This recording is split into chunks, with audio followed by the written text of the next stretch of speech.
Baik, bismillahirrahmanirrahim. Assalamualaikum warahmatullahi wabarakatuh.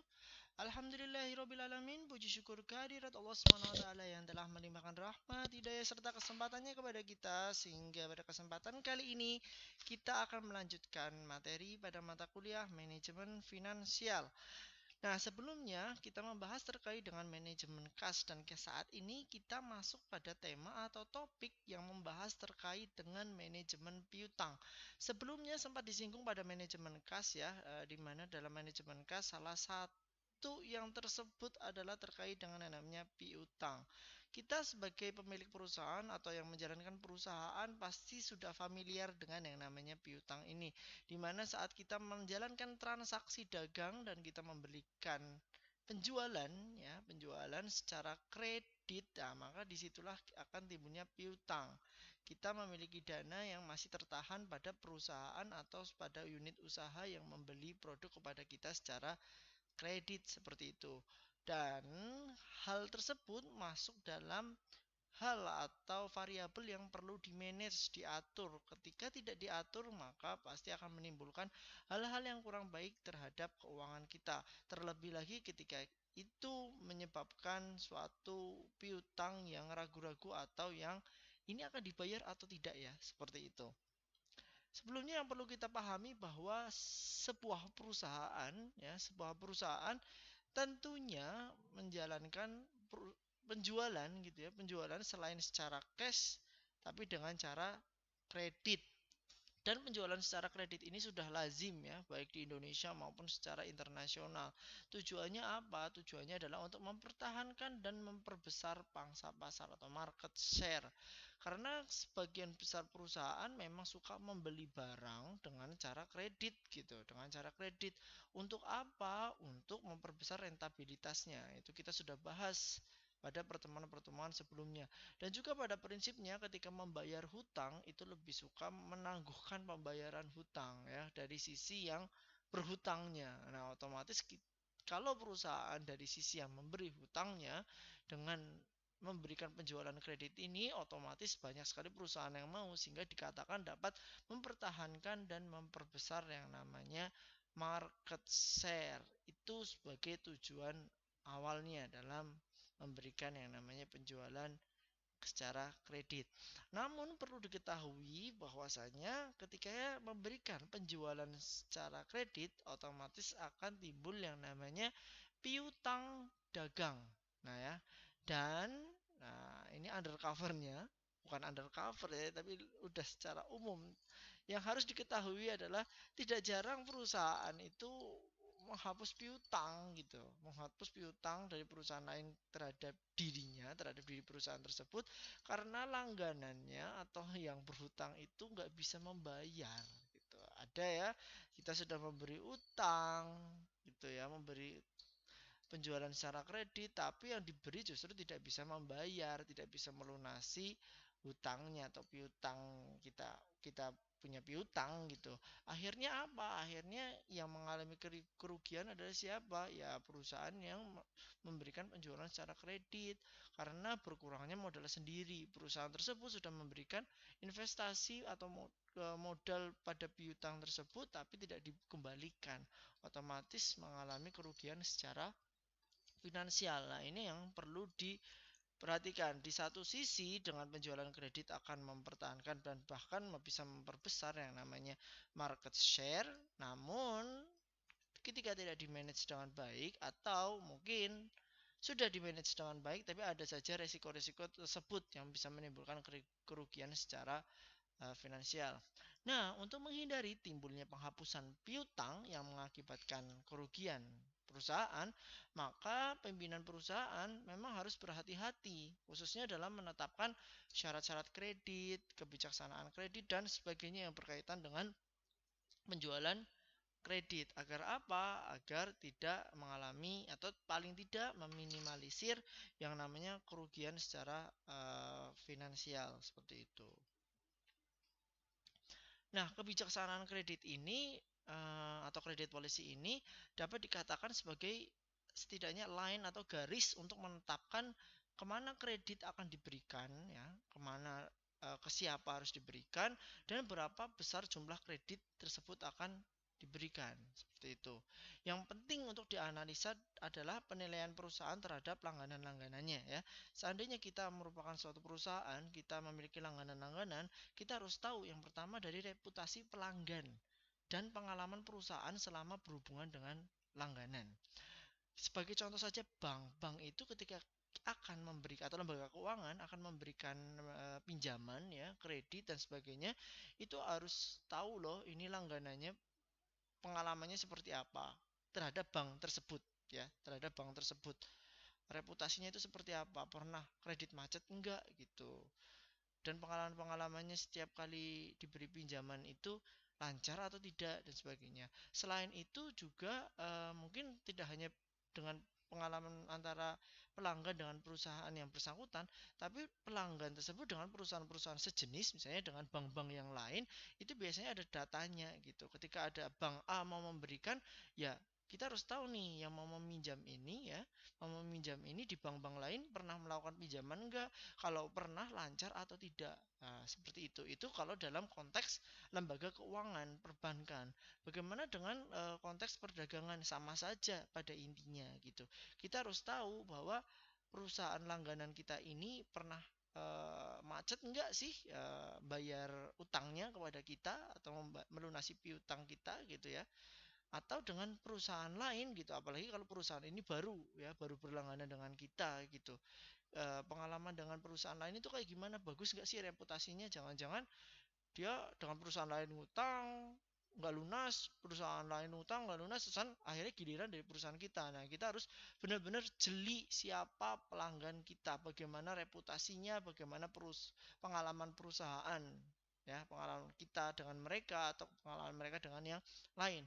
Kemudian jika pimpinan perusahaan tepat dalam menentukan kebijaksanaan kredit, maka otomatis dapat menghindari kerugian atau kekurangan modal kerja. Iya, karena apa? Karena kalau kita salah dalam menilai dan kita sudah deal, ternyata tidak dapat melunasi utang atau membayar utang kita gitu ya, membayar utang kita, otomatis kita akan perusahaan akan mengalami kerugian dan modal kerjanya ya jadinya berkurang dong gitu, yang tadinya untuk piutang harusnya bisa balik lagi tapi ternyata tidak seperti itu.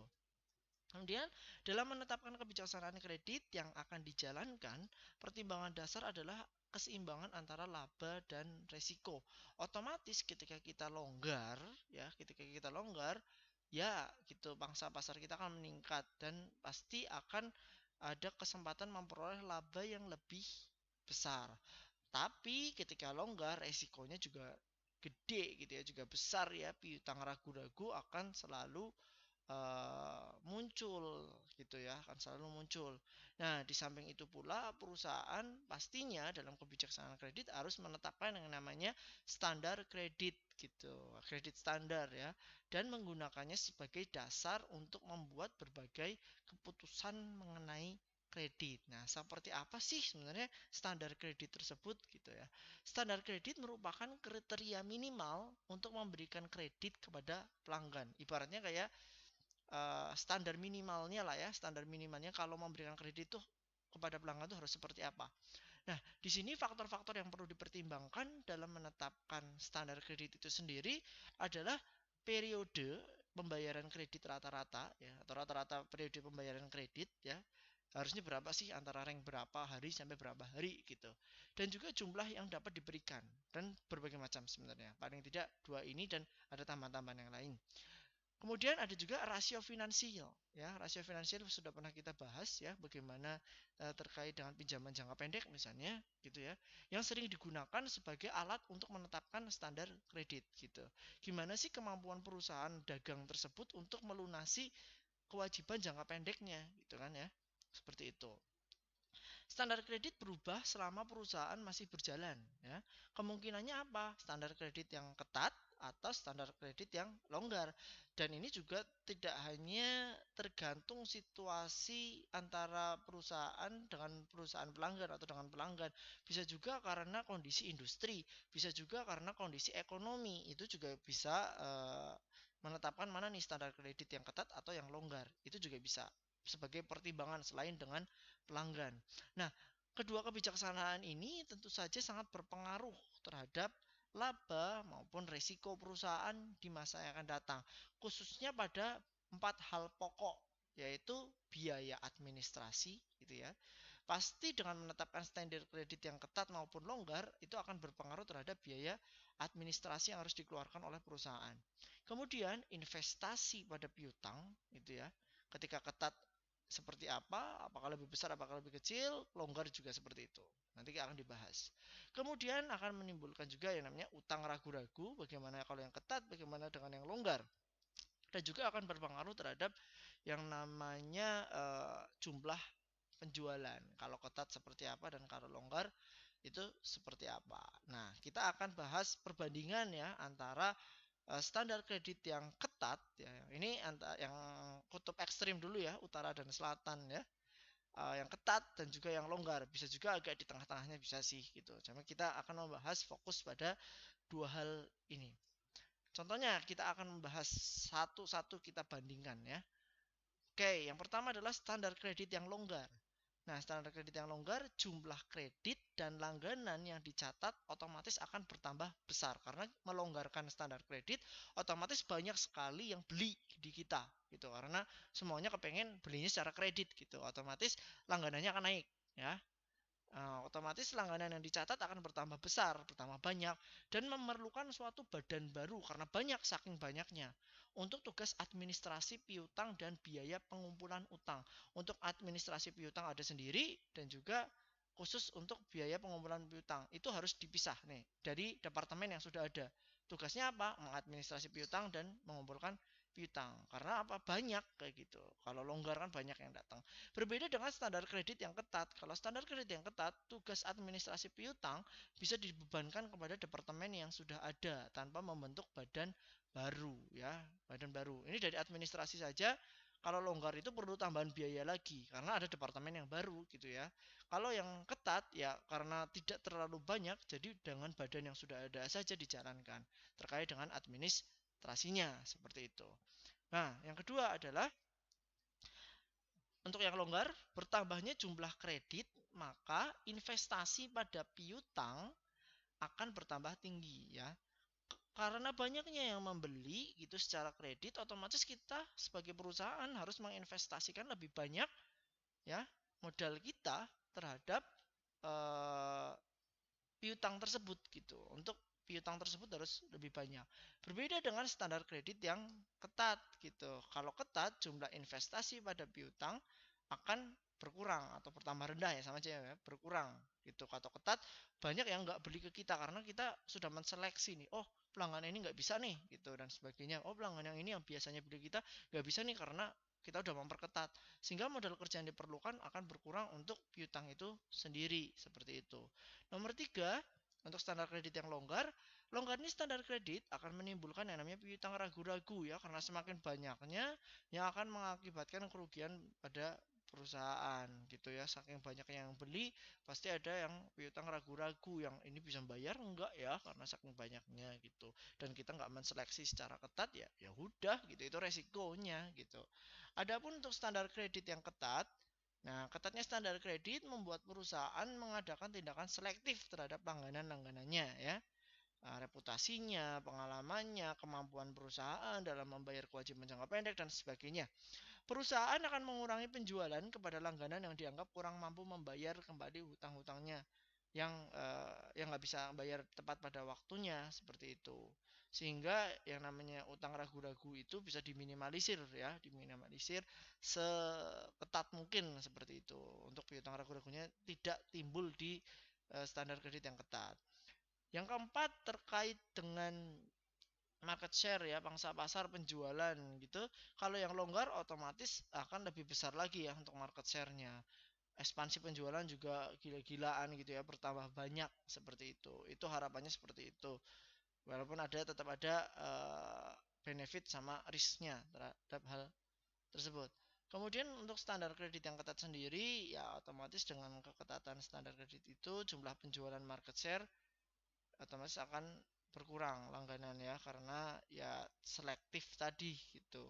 Selektif benar-benar yang bisa beli adalah orang-orang atau perusahaan-perusahaan pelanggan-pelanggan yang memang dirasa mampu sehingga penjualan otomatis akan menurun gitu. Dan kredit longgar maupun kredit ketat ini sendiri bisa diterapkan dalam situasi kondisi yang sangat-sangat berbeda. Tidak hanya kita hubungan dengan pelanggan seperti yang tadi saya katakan. Contohnya pada kondisi ekonomi yang memang sedang resesi misalnya ya, sedang resesi. Otomatis itu yang paling tepat adalah standar kredit yang ketat. Karena apa? Karena kita tahu bahwa banyak perusahaan-perusahaan yang mengalami kesulitan finansial juga. Ketika kita memberikan yang longgar, takutnya banyak banget yang namanya piutang ragu-ragu. Namun kalau misalnya kondisi sedang normal atau mungkin sedang bagus gitu ya ekonominya, dan banyak perusahaan pun secara pengalaman, secara fakta bisa membayar piutang-piutangnya, ya tidak apa-apa dengan yang namanya kredit longgar. Justru kesempatan itu dilakukan untuk memperluas market share atau ekspansi penjualan. Oke, kita lanjutkan. Coba kita akan mencoba pada sebuah contoh kasus gitu ya, di mana ada sebuah perusahaan pada tahun 1982 telah merealisasikan jumlah penjualan sebanyak 60.000 unit ya. Unitnya apa saja bebas. Dengan harga penjualan Rp10 per unit ya, Rp10 per unit. Di mana semua penjualan yang dilakukan adalah secara kredit dengan biaya variabel Rp6 per unit, dan biaya tetapnya biaya secara keseluruhan adalah Rp120.000. Jadi biaya rata-ratanya per unit adalah Rp8. Gimana cara ngitungnya ya, namanya average cost. Teman-teman sudah tahu ya, namanya total cost adalah fixed cost atau biaya tetap ditambah dengan variable cost gitu. Dengan penjualan 60.000 unit, harga jual Rp10 per unit. Penjualan kreditnya diketahui variabel cost-nya adalah Rp6 per unit, fixed cost-nya Rp120.000 per unit. Gimana cara nyari biaya rata-ratanya? Ya sebenarnya total cost dibagi unitnya sih gitu ya, dibagi unitnya. Sekarang pertanyaannya adalah mau pakai cara yang mana? Cara yang pertama adalah bisa dengan merubah variabel cost ke total variable cost. Ini kan ada Rp6 per unit. Berarti Rp6 per unit dikali 60.000 ketemu 360.000. Lah 360.000 ditambah dengan 120.000 itu ada 480.000. Nah 480.000 itu dibagi 60.000 ketemu 8. Seperti itu. Itu cara yang pertama. Atau cara yang kedua, 120.000 ini fixed cost ini dibagi 60.000 itu ketemunya 2 gitu ya, Rp2 per unit, sehingga 6 ditambah 2 sama dengan 8. Itu bebas saja. Nah, itu dalam kondisi normal diketahui kondisinya adalah seperti itu ya, penjualan 60.000, harga jualnya Rp10 per unit, variable cost-nya 6 per unit, fixed cost-nya 120 dan rata-ratanya 8. Di sini perusahaan pada tahun yang akan datang berhasrat ya, kepengen melonggarkan yang namanya standar kredit. Standar kreditnya kepengen dilonggarkan. Nah, karena pelonggaran standar kredit ini jumlah penjualannya akan naik sebesar 15%. Di mana pelonggaran standar kredit ini diaplikasikan dengan rata-rata piutang itu bertambah ya pembayarannya dari 30 hari menjadi 45 hari. Nah, ini kita coba hitung-hitung perhitungan, maka timbulnya untuk memudahkan perhitungan maka piutang ragu-ragu ini diabaikan. Anggap aja piutang ragu-ragu itu tidak ada, untuk mencari ibaratnya seperti selisihnya itu seberapa sih gitu ya, ketika kita melonggarkan standar kredit seperti itu. Ada cara cara cepat dan juga ada cara yang panjang, tapi dua-duanya punya kelebihan. Kalau cara cepat ya bisa langsung ketemu jawabannya. Kalau cara yang panjang kita bisa lebih detail untuk mengetahui kondisi finansial yang ada di perusahaan tersebut terkait dengan piutang. Yang pertama, jumlah kenaikan ya, jumlah kenaikan penjualan sebagai akibat dari yang namanya pelonggaran kredit adalah 15% ya, ngelonjak 15%, ada tambahan 15%. Berapa 15% itu? Yaitu 15%, 15 per 100 dikali 60.000 unit ya, ketemulah yang namanya 9.000 unit untuk yang namanya kenaikannya gitu. Nah, dari 9.000 unit ini ya, ketika kita kepingin tahu sebenarnya sumbangan laba ketika pelonggaran standar kredit itu berapa sih? Ya, gampangannya adalah 9.000 unit ini dikali 4 rupiah. 4 rupiah itu dari mana? Sebenarnya ini selisih antara harga jual dikurangi variable cost. Ya, ini kalau rumus dari buku seperti itu. Seperti itu, bukan dikurangi total cost ya, bukan dikurangi total cost, tapi dikurang selisih antara biaya 10 rupiah itu dikurangi 6. Jadi 4. Jadi 9.000 dikali 4 rupiah ketemu 36.000 ini. Nah, jadi dengan adanya ini cara paling singkat ya, cara paling singkat ketemunya langsung 36.000 untuk sumbangan labanya ketika melonggarkan standar kredit. Nah, pendekatan ini adalah pendekatan yang sangat-sangat singkat atau paling singkat menentukan besarnya tambahan laba yang diperoleh dari kebijaksanaan melonggarkan standar kredit. Namun di samping dari pendekatan yang sangat singkat ini dapat pula dilakukan dengan pendekatan yang panjang. Ya, itu adalah ini sebelum pelonggaran kredit ya, datanya adalah 60.000 unit, hasil penjualannya ada harga jualnya 10 rupiah, jadi omsetnya ada 600.000. Adapun biaya-biayanya variabel cost-nya adalah 6 ya, dikali 60.000 unit 360, fixed cost-nya tadi diketahui. Nah, jadi total biayanya ada 480.000 gitu. Sehingga labanya berapa? Ya udah, hasil penjualan omsetnya dikurangi biaya. Labanya adalah 120.000 unit. Adapun kalau setelah pelonggaran kredit itu seperti apa? Yaitu ada di sini gitu ya, hasil penjualan nya 69.000 dari mana? Ya kan tadi ketika pelonggaran kredit naik sebesar 15%. 15% adalah 9.000. Jadi total penjualan jadi 69.000 dikali 10 ketemu 690.000. Fixed cost-nya tetap, variable cost-nya berubah karena yang terjual adalah 69.000 unit dikali 6, 414 sehingga totalnya pun berubah jadi 534 dengan laba penjualan 156.000. Nah, tambahan laba yang diperoleh adalah 156 dikurangi 120 ketemu 36.000. Intinya sama yang di atas. Gitu ya. Intinya sama dengan yang di atas. Oke. Tapi kemungkinan nanti akan ditanyakan adalah lebih detailnya seperti ini supaya kita tahu berapa detailnya selisih atau per laba per sebelum dan sesudah. Yang lebih valid itu yang seperti ini gitu.